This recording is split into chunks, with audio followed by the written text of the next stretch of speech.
자, 203조 가산세, 가상금 나가도록 하겠습니다. 우리 조세총론 세법 용어 중에서 제일 중요한 부분입니다. 자, 여러분 가산세와 가상금 끝자만 달라요. 그러니까 이거 구분을 잘해야 되는 거죠.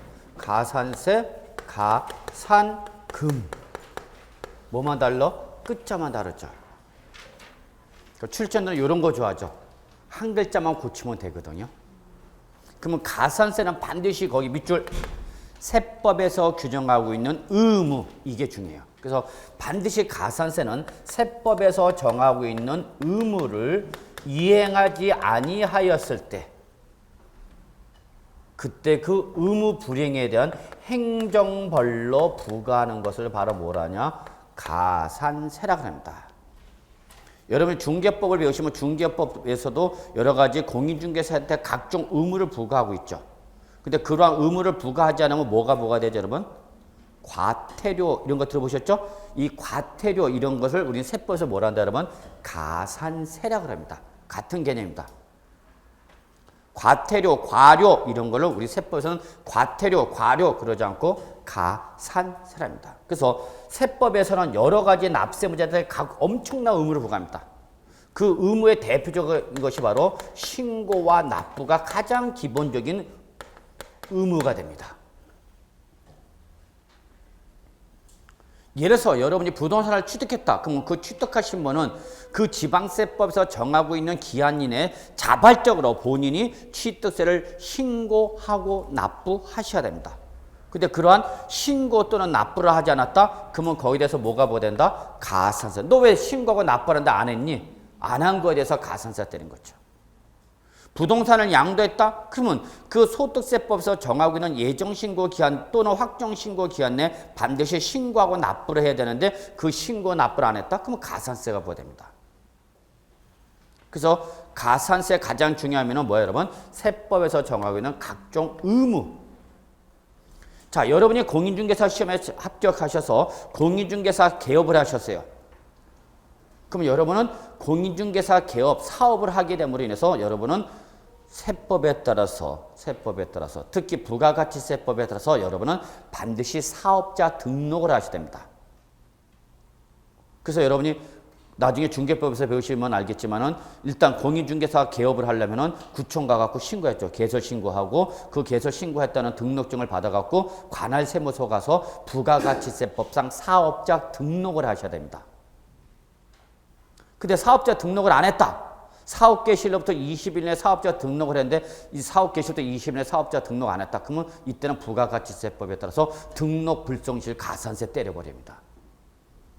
그리고 여러분 부가가치세법상 사업자가 되면 일반 과세사업자나 간이과세사업자나 매출의 규모에 따라서 구분이 되는데 만약에 일반 과세사업자가 되면은 여러분은 공인중개사 수수료를 받으면 그 수수료 받은 금액의 10%를 부가가치세로 받으셔야 됩니다. 예를 들어서 공인중개사 수수료가 100만 원이다. 그러면 여러분은 110만 원을 받으셔갖고요. 100만 원 10%는 10만 원을 더 받았고 이 10만 원은 국가세무서에다가 뭐로? 부가가치세를 신고 납부하셔야 돼요. 그래서 여러분은 그 부가가치세 10만 원을 받았다는 거에 증표로서 뭘 발급하는 거죠, 여러분? 세금계산서 발급하죠. 많이 들어보셨죠, 세금계산서? 그럼 여러분 세금계산서를 발급을 해야 돼. 부가가치 10만 원 받았으면 부가가치 10만 원 받으면서 세금 계산을 발급했는데 발급 안 했다? 그럼 발급 불성실 가산세 두들겨 맞아요. 발급했다? 그럼 그 발급한 명세서를 제출해야 돼요. 세무서에다. 학계표 제출해야 되는데 제출 안 했다? 제출 불성실 가산세 또 맞아요. 제출했다? 그러면 그거를 세법에서 정하고 있는 기간 내에 반드시 비치, 기장 보존해야 돼요. 5년 동안은.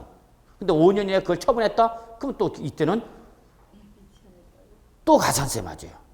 그리고 여러분 사업자가 되면 반드시 장부를 기장했는데 장부 기장 안 했다? 장부 기장 불성실 가산세. 계속 때려라, 이씨. 내 들어 사는 데가, 이씨. 그래서 시험에 합격 안 하는 분들 계시다? 반장한다. 자, 그래서 여러분 다시 한번 가산세는 반드시 뒤에 무슨 말 나와야 돼요? 세법에서 정하고 있는 뭐? 의무의 불이행이 있게 되면 거기에 대해서 행정벌로 부과하는 걸 뭐란다, 여러분? 가산세랍니다. 이때 가산세는 기본적으로 대표적인 것이 바로 뭐가 있다, 여러분? 신고 불성실 가산세, 납부 불성실 가산세. 이게 가장 기본입니다. 자, 신고하십시오. 그런데 여러분, 만약에 거기 양가려면 신고 불성실 가산세, 납부 불성실 가산세 동그라미 읽어보면 보세요. 신고하시오. 그런데 신고를 안 했다.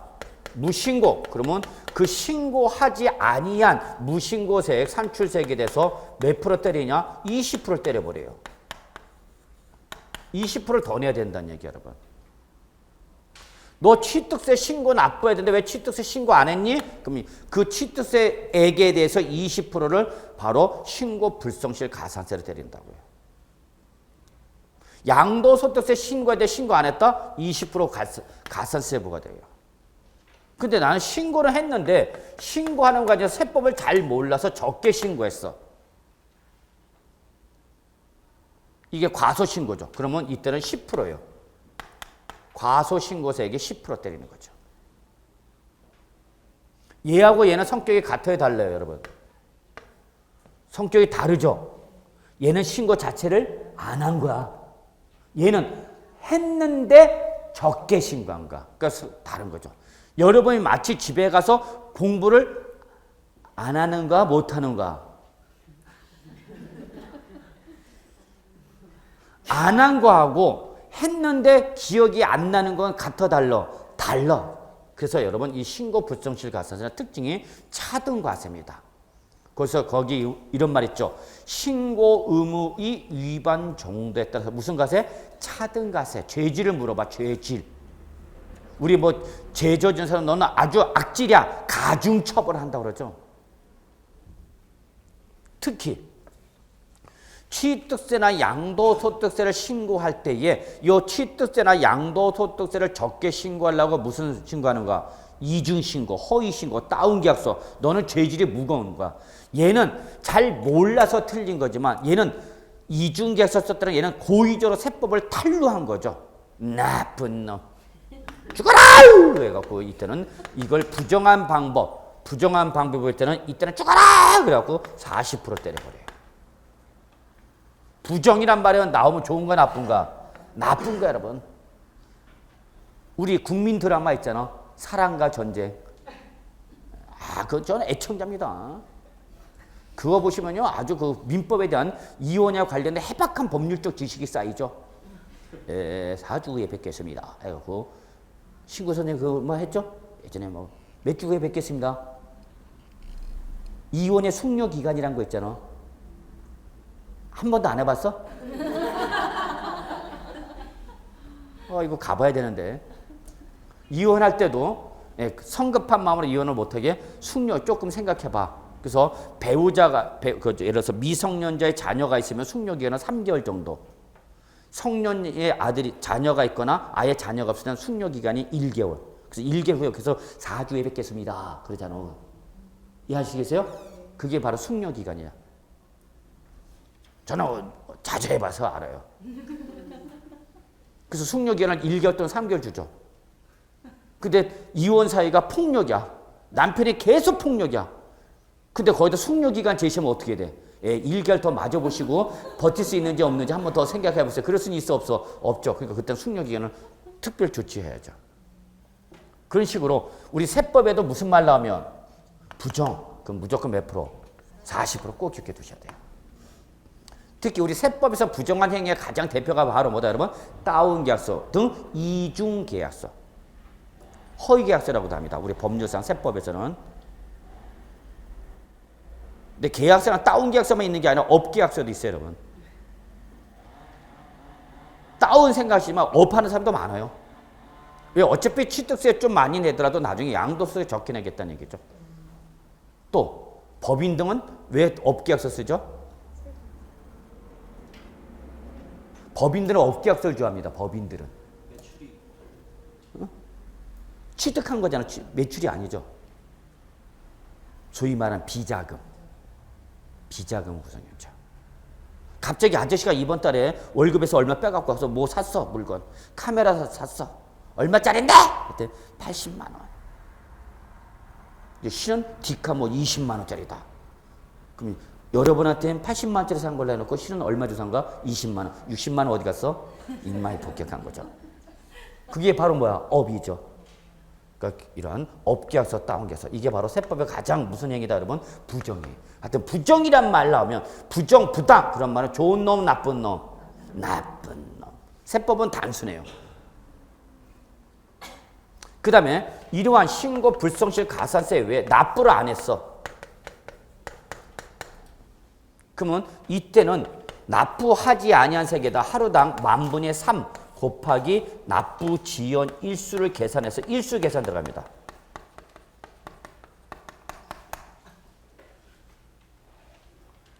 자, 5월달에 매년 5월달에 소득세 내야 되는데 갑자기 5월달에 돈이 없을 수도 있죠, 여러분.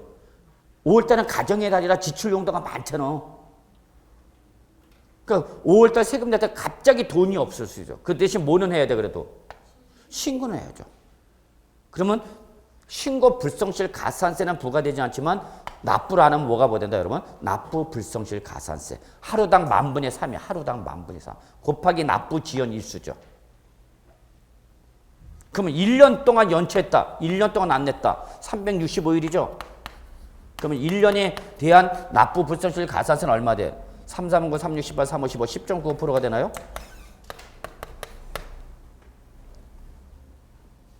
그럼 만약에 여러분 은행에 대출금 이자를 갚아야 되고 세금도 내야 돼. 근데 돈은 없어.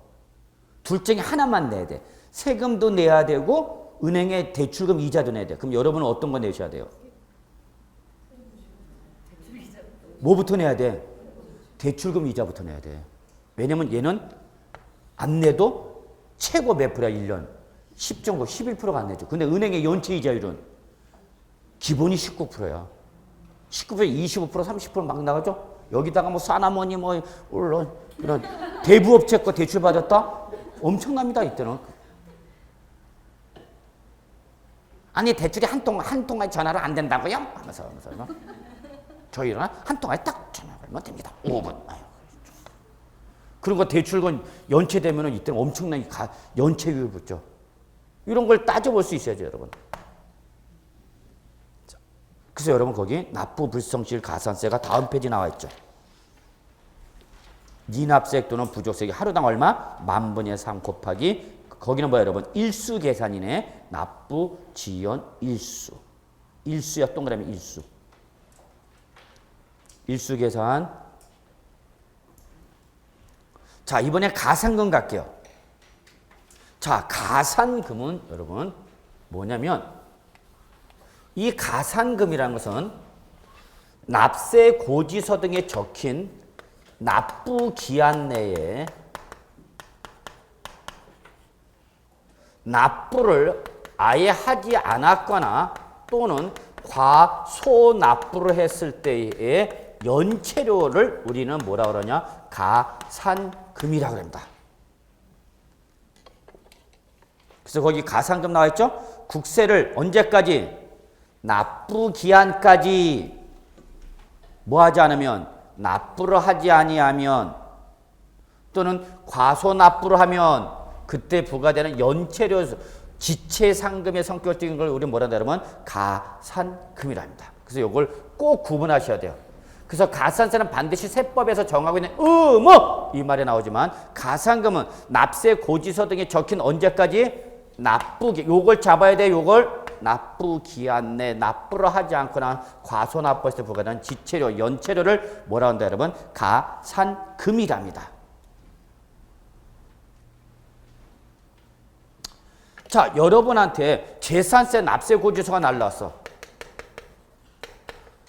재산을 조그만 거 하나 갖고 있더니 여기서 맨날 재산세 내려 짜증나게. 그래서 건물분 재산세가 내려왔어요. 고지서가 왔어요. 여러분한테. 그걸 7월 31일까지 내야 되는데 7월 30일까지 이때 7월 31일 날은 납부 기한 내 납부를 못했어요. 여러분. 7월 30일까지 재산세 내세요 하고 여러분한테 뭐가 날라왔다고? 고지서가. 우리 고지서 한 달에 무지하게 많이 받잖아. 그죠 여러분? 각종 생활 공과금 고지서 많잖아. 핸드폰 요금 뭐 그럼 언제까지 내라고 뭐가 날라와요 여러분? 고지서 날라오죠. 그럼 고지서 날라왔을 때 그 고지서에 적힌 날에 내지 않으면 뭐가 붙어? 연체료. 붙죠? 그거에 대해서 우리는 뭐라 하는가 그거를 가산금 그런가 세법에서는 연체료를. 그래서 가산금이란 정의가 나와서 반드시 이걸 체킹해 두셔야 돼요. 가산금이란 말이 나오면 반드시 무슨 말 나와야 돼? 납부기한이네. 여기서 납부기한은 고지서 등에 적힌 납부기한이네. 납부를 하냐 때 그렇죠. 납부 안 했어.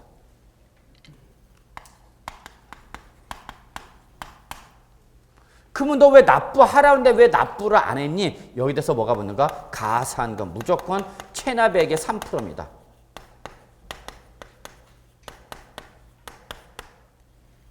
체납액의 3% 때립니다.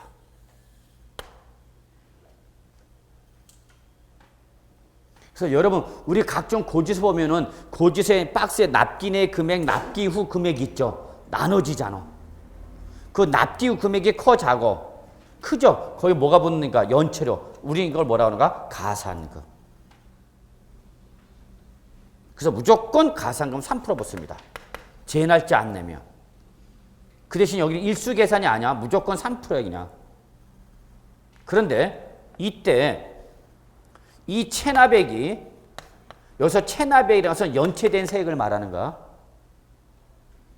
납부가 연체된 세액이다 그 얘기야. 그래서 이걸 뭐라고 해요 여러분? 체납액. 납부하지 않은 세액을 말하는 거예요. 그 체납액이 지방세일 때는 30만 원 이상이고 국세일 때는 100만 원 이상이면 이때는 한 번 더 뭘 때리냐? 중가산금이 때려져요. 너 납부하지 않은 금액이 너무 크다 야. 꼭 기억해 두셔야 돼요. 지방세는 얼마 이상일 때? 30만 원 이상일 때. 국세는 얼마 이상일 때? 100만 원 이상일 때. 요거는 꼭 기억해 두셔야 돼요. 그러면 뭐가 부과된다? 중가산금을 이 가산금에 한 번 더 더해서 가산합니다. 요 가산금에다 더해서 내야 돼. 중가산금은. 그래서 요 중가산금은 여러분 조건부, 조금 어려운 말로 조건부 중첩적 규정이라고 합니다.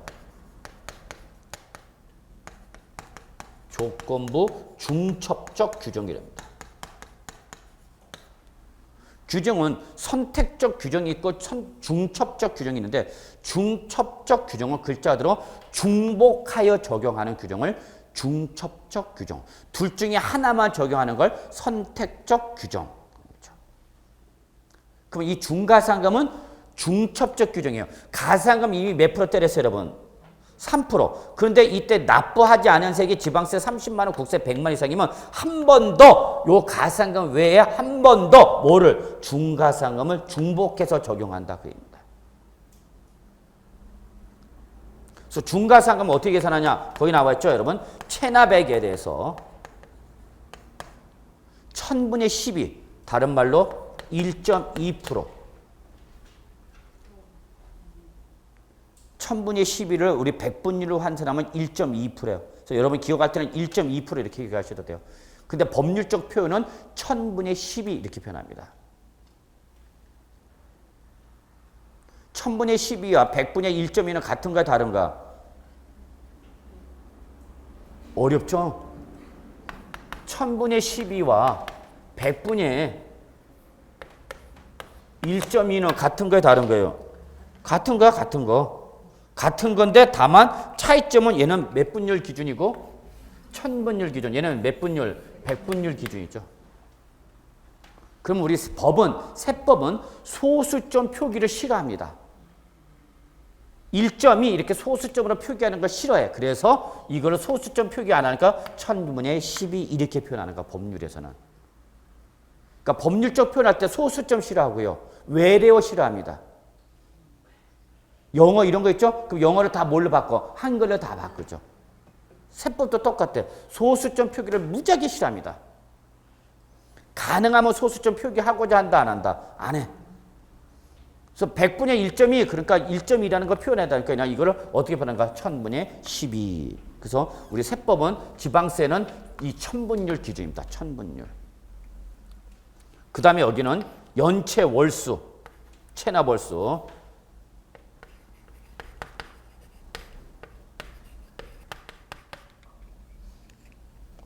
주의할 거는 여기는 월수입니다. 월수.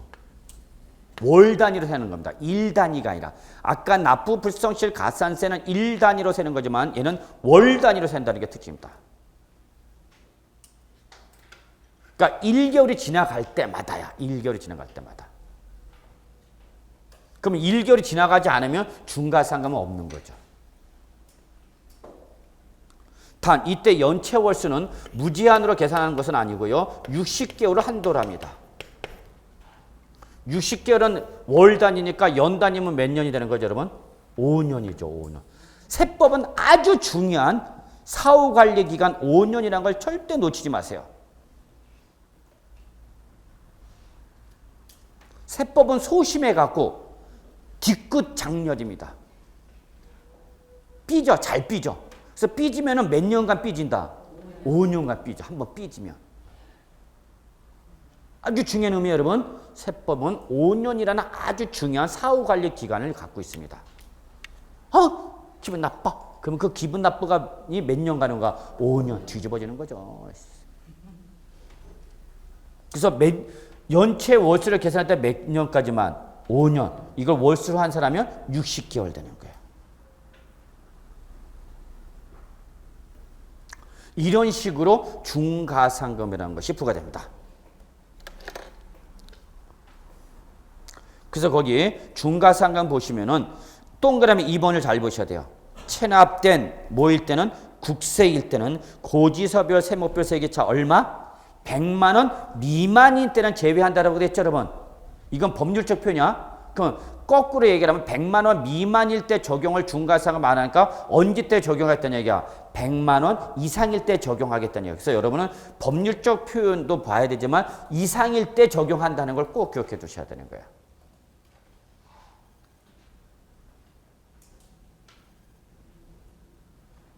근데 지방세는 얼마 미만이면 30만 원 미만이면 적용을 안 하는 거고 30만 원 이상이 되면 가상금 외에 한 번은 뭘 때리는 거야? 중가상금을 때리는 거야. 자, 오해하면 안 돼요, 여러분. 가상금은 납부를 안 하면 무조건 기본적으로 무조건 가상금 몇 프로 붙어요, 여러분? 3% 무조건 붙는가? 그 다음에 중가상금을 때릴 거냐 안 때릴 거냐는 뭘 물어봐야 돼? 체납액이 얼마예요? 물어봐야 돼. 응? 그래서 체납액이 지방세 30만 원 이상, 국세 100만 원 이상이면 한 번 더 뭘 때린다? 중가상금. 지방세가 30만 원 미만이다. 국세가 100만 원 미만이다. 그럼 이때는 중가상금 적용한다 안 한다? 안 하는 거죠. 그럼 뭐만 때리란 얘기야? 가산금만 때려라 그 얘기죠. 3%만. 세법은 다 이런 거야. 그러니까 첫 시간부터 여러분 짜증나기 시작하죠. 아씨 적기도 짜증나고 이씨. 다음 주부터 나올까 말까. 뭐 정신없어 막 적느라고. 그래 적는 거라고 맨날 숫자야. 그죠? 3%, 30만 원, 100만 원, 연체 1.2%, 60개월 다 숫자. 세법이 이게 특징이야. 다 계산이죠. 근데 주부님들 평소에 가계부 써 안 써? 쓰는 분도 계시고 안 쓰는 분도 계시고. 그럼 그런 개념 도입하면 아무것도 아닌데 자꾸 싫어하면은 자꾸 세법이 어려워져, 여러분. 선생이 마음이 안 들더라도 세법은 좀 사랑해 주세요. 얘 알고 보면 불쌍한 애야. 민계공에 치여갖고 저 구석에 가 있잖아. 근데 이렇게 하면 참 재밌어요. 저는 성격이 그래서 그런지 저는 은행원 출신이라 그런지 저는 이런 걸 계산하는 게 참 좋아요. 그리고 딱딱딱 맞았을 때 그 쾌감은 이루 말할 수가 없어. 은행에서 결산한다 대차대접 손익계산서 뭐 참 뭐 은행은 몇십 조 몇백 조 단위로 쭉 계산하고 그게 타타타타 아구가 맞았을 때 그 쾌감은 어우. 그래서 저는 이게 지금 성격이 이쪽에 좀 잘 맞나 봐요. 뭐 계산해서 따따따 두들겨서 안 맞으면 돌아버리는 거고 맞았을 때 그 쾌감은 이루 말할 수 없죠. 그래서 저는 이런 걸 좋아합니다. 성격이. 그러나 뭐 법하신 분들은 싫어하죠. 세법을. 민법 선생님한테 세법 얘기해보면 무지하게 짜증내. 민법은이나 뭐 하는 걸 좋아하는데 썰 까는 걸 좋아하죠. 여기서 썰은 뭐를 말하는가? 다수설, 통설, 소수설, 유력설, 대법원 판례 이런 거 막 법률적으로 논하는 걸 좋아하지. 이렇게 구체적이게. 그 세법은 여러분 통설, 다수설 뭐 이런 거 없어.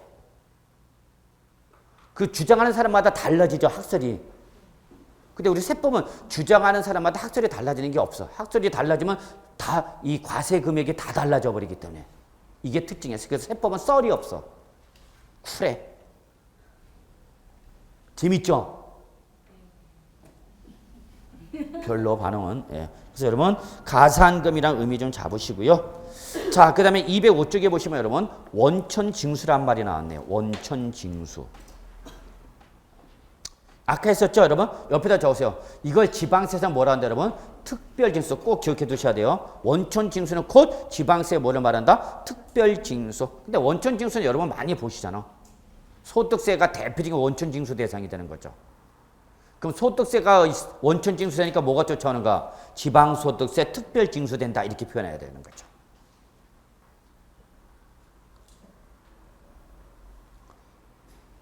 자, 9번 세무공무원 옆에다 적으세요. 과세관청을 말하는 거죠. 우리와의 대항구냐. 그래서 특히 국세에서 말하는 세무공무원 여러분 외우실 필요는 없어요. 네, 세무공무원이다.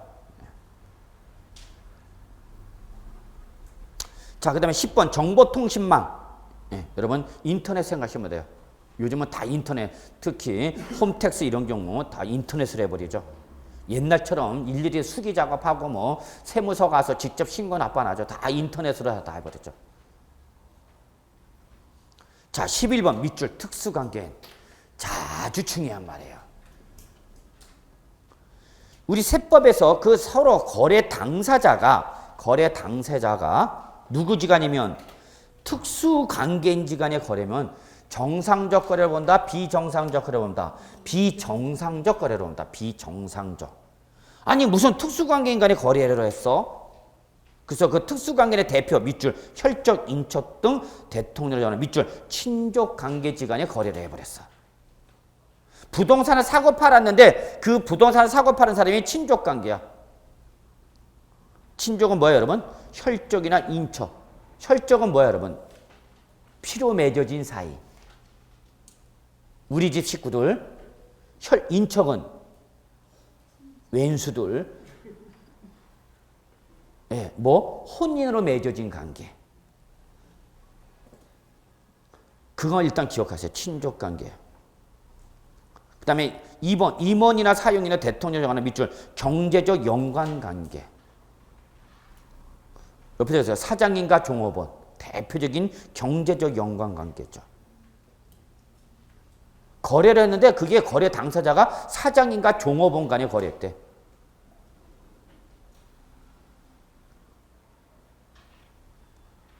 (3번) 주주나 출자자 등 대통령의 밑줄 경영지배관계, 지분관계, 회장님, 왕회장 이런 거 있죠. 그러니까 그 거래 당사자가 이러한 특수관계인의 거래물이 세법은 정상적 거래 본다, 비정상적 거래 본다. 비정상적 거래 본다.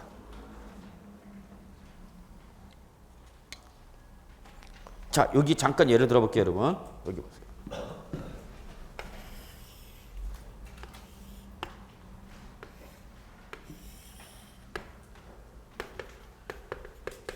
자, 3억 원에 취득을 해갖고 여러분 5억 원에 양도를 했어요, 여러분. 누가? 갑이 을한테. 매매했어, 매매. 갑이 을한테. 갑이 얼마 주 산 걸? 3억 주 산 거 얼마 팔았어요? 5. 우리 부동산세법은 이 그림이 여러분이 꽉 세팅되어 있어야 됩니다. 우리 부동산세법은 다 이 그림으로 끝납니다. 저는 이 그림으로 다 설명합니다. 그러면 자 보세요. 갑이 을한테 이 부동산을 매매했어요. 그럼 이때 갑한테 부과되는 게 뭐예요, 여러분? 양도소득세. 이게 바로 그 유명한. 너 부동산을 팔았지 않냐? 그래서 소득이 발생해서 안 했어? 했죠. 얼마 발생했어요? 2억. 너 그럼 2억 원에서 뭐 내라는 얘기야? 세금 내라 그 얘기죠.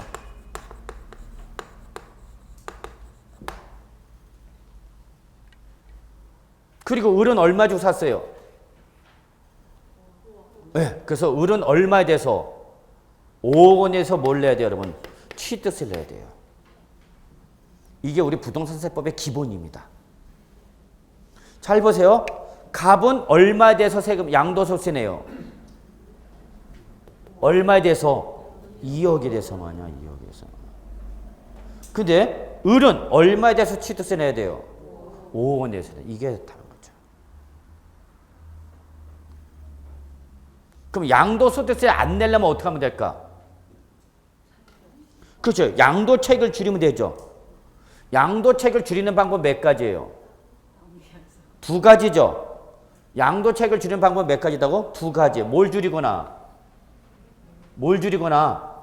양도가액을 줄이거나. 뭐를? 취득가액 어떻게 돼? 올려버리면 되죠. 이해되세요? 근데 취득가액은 이미 과거지사죠. 지금 양도 시점에 고쳐요, 못 고쳐요? 못 고치죠. 그러니까 고칠 수 있는 건 딱 하나밖에 없죠. 뭐예요?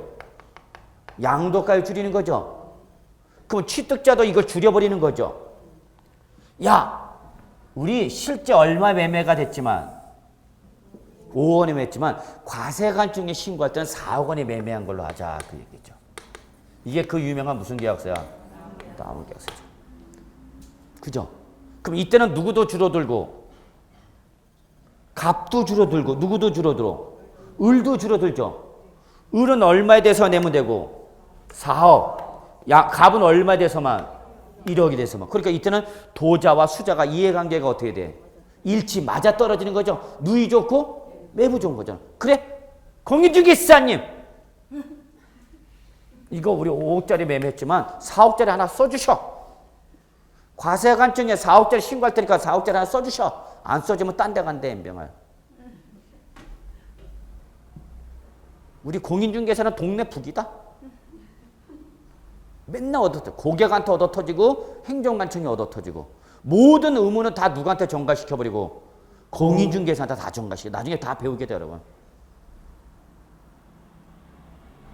그 거기에 있는 거죠.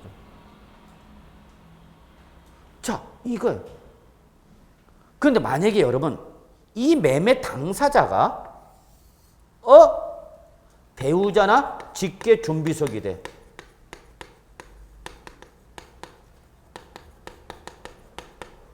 이 갑과 을이 누구라면 배우자나 직계 준비속. 바로 1번에 해당하는 거죠. 무슨 관계야? 친족관.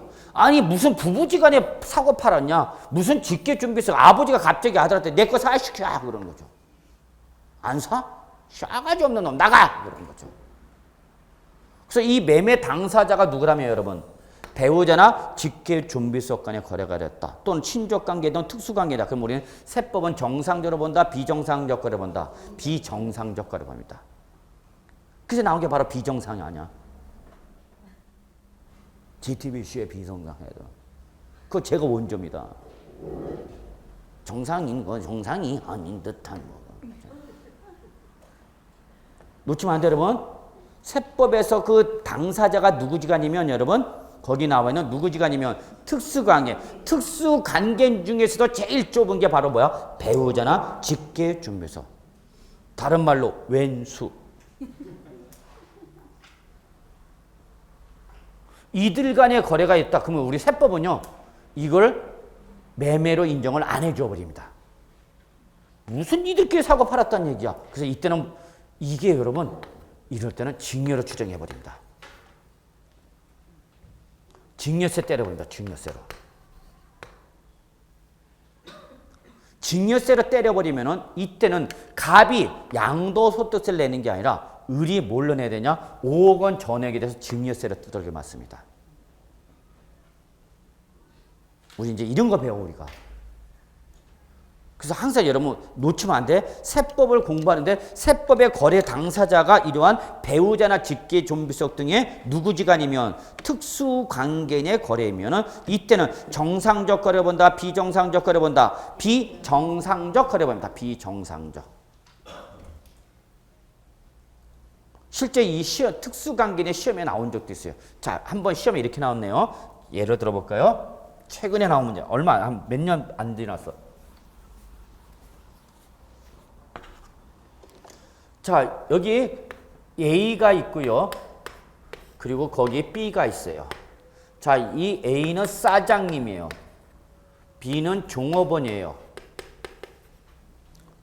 자, 이들 간에 매매가 이루어졌다. 그럼 우리 세법은 정상적, 비정상적? 비정상적이야. 그래서 이들은 누구지간이다? 무슨 관계이다? 특수관계이다. 그런데 시험은 요걸 물어보면 금방 여러분이 눈치챌 텐데 이걸 물어보지 않고 이와 생계 유지를 같이 하는 처 C가 있다 해놓고 이때 A와 C는 특수관계인이냐 아니냐 이렇게 물어봤어요. 시험에. 환장한다. 자, 그럼 A와 C는 특수관계일까요? 아닐까요? 응? 시험에 나왔다니까 대답을 해야지. 특수관계인이다 아니다? 특수관계인입니다. S입니다. 왜냐하면 이 자는 누구와 같이? B와 생계 유지를 같이 하는 가족이죠. 그러면 이 사람은 누구의 영향을 받아? A의 영향을 받죠. 그러면 결론은 C도 A의 영향을 받는 거죠. 그래서 C도 이해관계냐입니다. 요거는 극단적인 예를 들면 여러분 군대 생각하시면 돼요. 남편이 대대장이면 처도 대대장. 남편이 중대장이면 처도 중대장. 그래서 대대장님 사모님과 중대장 사모님 만나면 누가 더 높은가? 대대장 사모님이 더 높은 거죠. 그래서 대대장님 사모님 김장한다. 중대장 사모님 가야 돼 안 가야 돼? 가야죠. 씨. 무슨 관계이냐 여러분? 이게 시험에 나와서 최근에. 이런 식이죠. 똑같잖아. 그래서 부인 계급은 누구 쫓아가는가? 남편 계급 쫓아가는 거죠. 난 천만 가면 괜찮게 애들도 쫓아가죠. 회장님 아드님 오셨습니까? 그러는 거죠. 사장님 아들. 자, 이제부터는 206쪽 지방세로 가고자 합니다. 자, 우리가 지방세를 공부하기 전에 앞서서 지방세에 대한 기본적이고 공통적인 사항을 좀 먼저 다루겠는데 여러분 거기 206쪽에 지방세 의의가 나왔습니다. 우리가 이미 했습니다.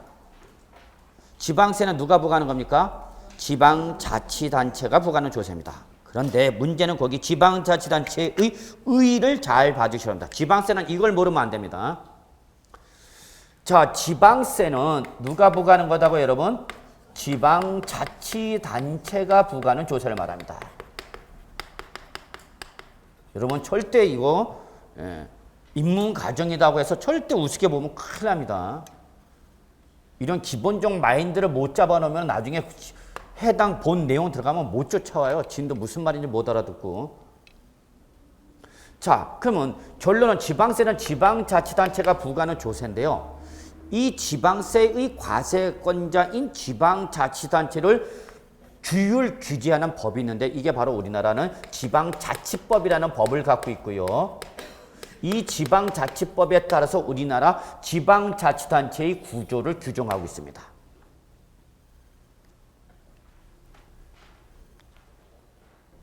그래서 우리나라 지방자치단체법에 따라서 지방자치단체 구조를 여러분 크게 상하 관계로 상하 수직적 이원화 관계로 안 쓰셔도 돼요. 책에 있으니까. 기본적인 지방자치단체를 도로 두고 있습니다.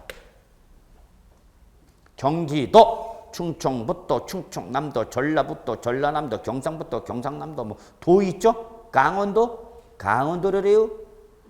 감자 먹고 살았어요. 저는 감자 싫어합니다. 도가 기본이야.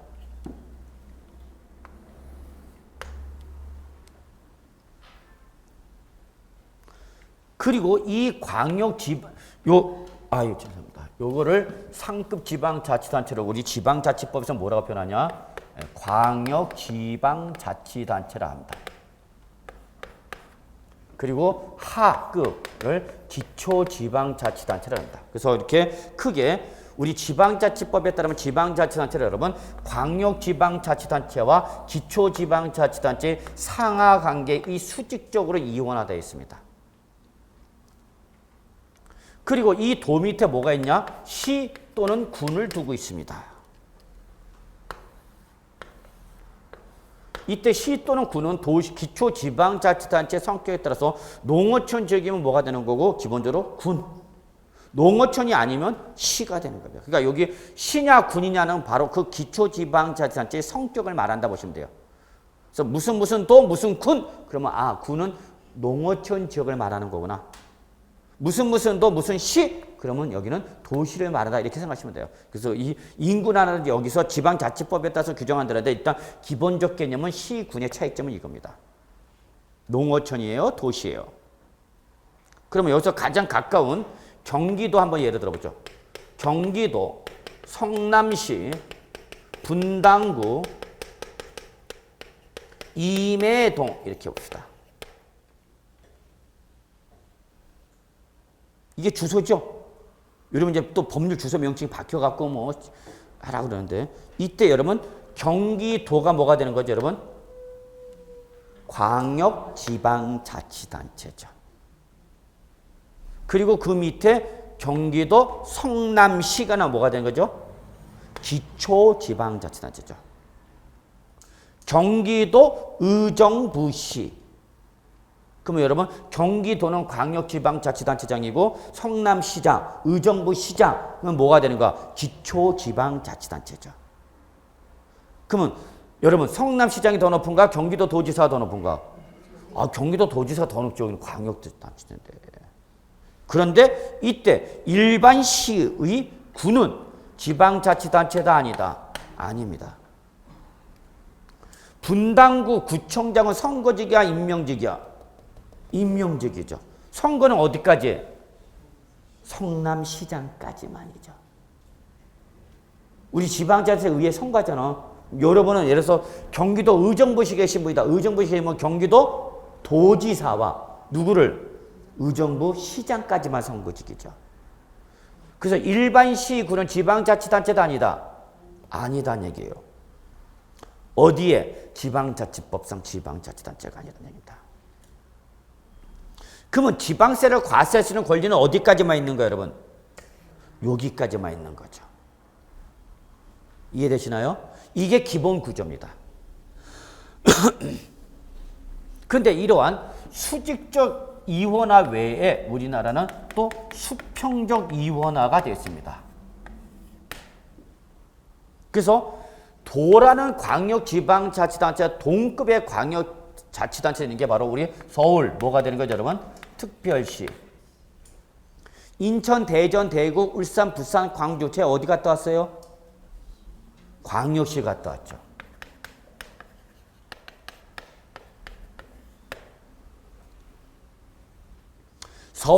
서울특별시장도 도지사와 동급의 뭐가 되는 거예요, 여러분? 광역지방자치단체입니다. 인천특별시, 인천, 대전, 대구, 울산, 부산, 광주 어디 갔다 왔어요? 광역시 갔다 왔죠. 광주, 광역시 그러죠. 광주, 광역시라고 하죠. 광주시 그러면 경기도 광주시가 되어버리는 거죠. 광주가 두 군데 있잖아. 경기도 광주도 있고 전라도 광주도 있고. 그래서 여기 도지사나 특별시장이나 광역시장은 여러분 상급, 하급, 상급의 광역지방자치단체장이죠. 레벨이 같은가 다른가? 같은가. 도지사나 서울특별시장이나 인천광역시장이나 동급이라는 얘기예요, 여러분. 그러면 특별시나 광역시의 구는 뭐가 되는 거예요? 기초지방자치단체입니다.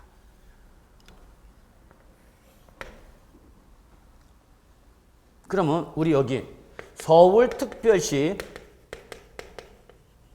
노원구 무슨 동이에요? 상계동. 그러면 서울특별시장이 뭐가 되는 거고? 광역지방자치단체장이죠. 그 다음에 노원구청장은 노원구는 뭐가 되는 거예요, 여러분? 기초지방자치단체죠. 아까 여기는 아니었죠. 분당구는 지방자치단체가 아닌데 특별시구는 지방자치단체야. 이해되세요? 일반 시의 구는 지방자치단체가 아니지만 어디에서 특별시나 광역시구는 뭐라는 얘기야? 기초지방자치단체라는 얘기죠. 인천광역시 부평구 무슨 동이죠? 자, 그냥 부평동 그럽시다. 그러면 이때 인천광역시장은 뭐가 되는 거예요, 여러분? 광역지방자치단체장이 되는 거죠. 그리고 인천광역시 뭐는? 부평구는 뭐가 되는가? 기초지방자치죠. 그래서 요 때에 특별시나 광역시구는 뭐다? 기초지방자치입니다. 그런데 일반시의 구는 지방자치단체도 아니다. 아니다. 그래서 이거를 일반시의 구와 특별시, 광역시, 지방자치단체의 구를 구분해서 이거는 뭐라고 하냐면 지방자치인 구를 말한다. 그렇게 표현합니다. 그럼 여기서 지방자치단체인 구는 뭐를 말하는가? 기초지방자치단에서 특별시나 광역시 구야. 그러면 성남시장이나 노원구청장이나 부평구청장은 같은 동급의 레벨의 기초지방자치단체장이라는 얘기죠. 성남시장 하실래요? 송파구청장, 강남구청장 하실래요? 자, 제가 여러분한테 권리입니다. 난 이렇게 착한 사람이에요. 여러분한테 자, 시장 하나 하시죠? 환장한다. 그래서 여러분한테 성원한테 성남시장 나가실래요? 강남구 시장 나가실래요? 그러면 여러분 어디로 갈래? 왜? 왜 성남시장 안 하고 강남구 시장 할까? 강남구청장. 응? 그 돈이 규모가 다르죠. 자, 제가 말씀드리고 싶은 건 이겁니다. 일반시는 일반시 또는 구까지만 기초지방자치단체고 일반시의 구는 기초지방자치단체가 아니지만 어디에? 특별시나 광역시 구는 뭐다? 기초지방자치단체에서 누구와 똑같다? 시장, 군수와 동급의 기초지방입니다. 특별자치도의 시장 같은 경우 임명직인데 그건 일로 가면 돼요. 네. 대표적인 것이 뭐가 있어요? 제주도 있죠? 자, 그러면 제가 이 얘기를 왜 하냐면 이 지방세는요. 이렇게 광역지방자치단체장이 부과하는 지방세가 있고요. 이렇게 기초지방자치단체장이 부과하는 지방세로 크게 대별합니다. 그러니까 누가 부과하는 지방세와 도지사가 부과하는 지방세와 누가? 시장, 군수 또는 누가? 구청장이 부과하는 지방세입니다. 그럼 여기에 대표적인 것이 취득세, 재산세. 개념 잡으셔야 돼요. 그럼 보세요. 경기도 성남시 분당구에 있는 부동산을 취득해서 취득세를 냈어. 그러면 그 취득세는 누가 먹어라? 경기도 성남시 분당구에 있는 부동산 취득해서 취득세 냈어. 그 취득세 누가 먹어라? 경기도 도지사가 먹으라는 얘기예요. 서울특별시 노원구 상계동에 있는 부동산 취득했다. 누가 먹어라? 서울특별시장이 먹어라. 이게. 인천광역시 부평구 부평동에 있는 부동산 취득했다. 취득세 누가 먹어라? 인천광역시장이 먹으라는 얘기야. 이해되세요? 자, 재산세예요. 재산세 이번에는. 경기도 성남시 분당구에 있는 재산세 누가 먹는가? 성남시장이 먹어라. 기초지방자치단체 먹으라는 얘기야. 서울특별시 노원구 상계동에 있는 재산세는 누가 먹어라? 노원구청장이 먹으라는 얘기예요. 인천광역시 부평구 부평동에 있는 재산세 누가 먹어라? 부평구 구청장이 먹으라는 얘기예요. 이렇게 지방세는 지방세 종류에 따라서 누가 먹을 건지가 딱 결정돼 있어요, 법에. 그게 바로 여러분 207쪽에 나와 있죠. 박스 맨 밑에. 그래서 우리 지방세법은 여러분 요 도지사 또는 시장 군수가 부과하는 지방세를 기본으로 규정하고 있고요. 그 다음에 특별시장이나 광역시장에 부과하거나 구청장에 부과하는 지방세는 별도로 규정을 두지 않고 요 도세나 시군세를 준용하는 형식으로 되어 있습니다.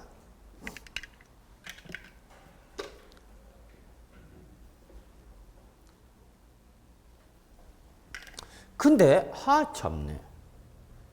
등록면허세는 거기 보세요. 등록면허세. 도일 때는 어디가 있죠, 여러분? 어디가 있어? 도세로 가 있죠. 근데 서울특별시, 인천, 광역시가 합시다. 어디로 가 있어요? 구로 가 있죠. 예, 그래서 요 등록면허세는 걸치고 있어. 어떻게 걸치고 있냐? 예, 도세 또는 구세로 가고 있어요.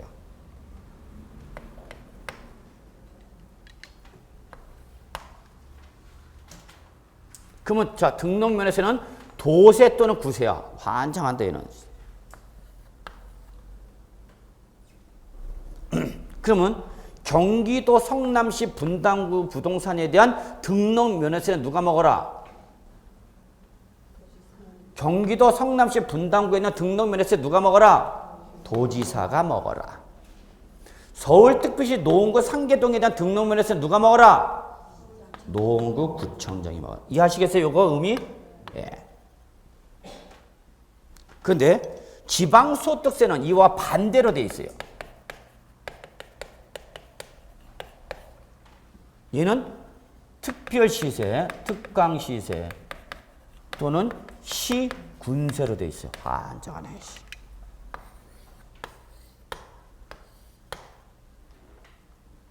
그래서 요 놈은 등록면허세와 지방세는 광역과 기초가 짬뽕이야, 짬뽕. 대부분의 지방세는 광역이면 광역, 기초면 기초인데 요 두 놈은 광역과 기초가 짬뽕돼 있어. 그러면 여러분이 여기서 포인트는 여기다 포인트를 둬야 돼. 그리고 지방소득세는 얘와 반대로 되어 있다. 이렇게 여러분이 기억하시면 두 놈을 다 외울 필요가 없죠. 반대로 되어 있다.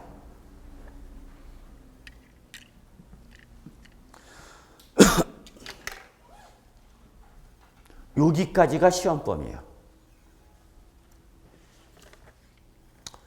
자, 그 다음에 208쪽부터는 여러분 지방세 기본법에 대한 법률 용어가 나와 있어요.